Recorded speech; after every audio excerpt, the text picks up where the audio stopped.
conforme a gente vem, né, seguindo essa discussão, a gente falou no último programa sobre o folk norte-americano, né, e sobre o new folk norte-americano, que é justamente o movimento de resgate das culturas populares ali, né, principalmente dentro da música. E como eu já deixei o gancho no último programa também, o que acontece? A gente agora vai trazer esse mesmo raciocínio para o nosso contexto aqui no Brasil. Porque, embora a gente não tenha ficado com esse nome New Folk, até porque a gente aqui fala português e não inglês, a gente tem um movimento que fez exatamente a mesma coisa, né? Quer dizer, na verdade, para ser justo, a gente tem alguns movimentos que fizeram a mesma coisa. E a gente tem toda uma gama de artistas que talvez sejam hoje os maiores ícones, né, da música brasileira, que se formaram e construíram a sua identidade justamente nesse momento, né, e através dessa perspectiva de resgate de uma sonoridade popular. A gente tinha falado que nos Estados Unidos uma das coisas que caracterizou o New Folk foi justamente o fato de que eram pessoas, em geral, brancas, de classe média, universitários, né, enfim, que estavam ali tentando fazer um resgate de uma cultura que é literalmente popular, né, e que tinha ficado meio escondida por baixo da indústria cultural.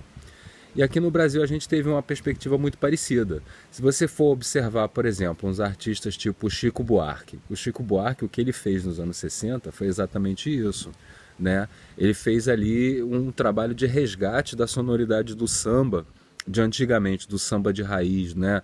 Ele era muito fissurado do Noel Rosa, entre outros, e ele fez justamente o resgate de uma linguagem do samba canção, né? E que tinha ficado já meio esquecido por baixo daqueles ícones do rádio que rolavam muito nos anos 50, nos anos 40, que já era uma linguagem muito mais atrelada à linguagem da Broadway, por exemplo, né? Já estava dentro daquele contexto da indústria cultural muito mais do que dentro do contexto da cultura popular.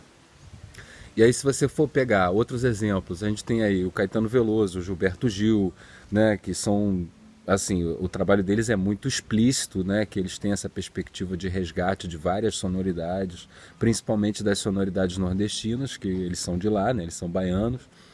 Você tem o Raul Seixas, que também ficou famoso justamente pela mescla, né, de sons brasileiros, né, de sonoridades brasileiras com ritmos norte-americanos e, enfim, né?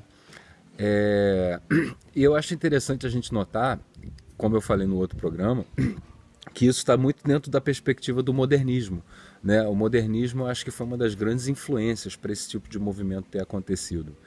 E aí a gente tem aqui talvez o ápice que a gente tenha, né, da movimentação em torno disso tenha sido a Tropicália, né, que justamente tem essa característica antropofágica, né, de buscar os ritmos regionais e mesclar ele com linguagem pop e, enfim, né? De certa maneira, eu acho que a gente pode dizer que isso que hoje a gente chama de MPB, né, que é classificado como um gênero musical, na verdade, se a gente falasse em inglês, a gente estaria falando folk music, né? Porque a música popular brasileira, hoje quando você fala de MPB, assim, o pessoal já liga a uma sonoridade muito específica, né? Outro dia mesmo eu ouvi a pessoa dizer para mim que quando você fala MPB, a primeira coisa que vem na cabeça é o Djavan. E não necessariamente MPB é o Djavan, assim, não estou querendo meter o pau no Djavan, mas assim, Djavan é uma coisa, né? Você tem centenas de outras coisas dentro do que a gente classifica como MPB. E se você for pensar no conceito música popular brasileira, a gente poderia dizer que esse movimento da MPB que surge nos anos 60, ele é justamente o nosso paralelo aqui no Brasil dessa movimentação que nos Estados Unidos ficou conhecida como New Folk, né? Então, de certa maneira, a gente falar que a gente toca música folk no Brasil pode ser basicamente a mesma coisa do que a gente dizer que toca MPB. E isso às vezes confunde a cabeça da galera. Mas quando a gente trabalha os conceitos, né, e tenta entender por que cada coisa tem o seu nome, você vê que na verdade elas estão intimamente ligadas.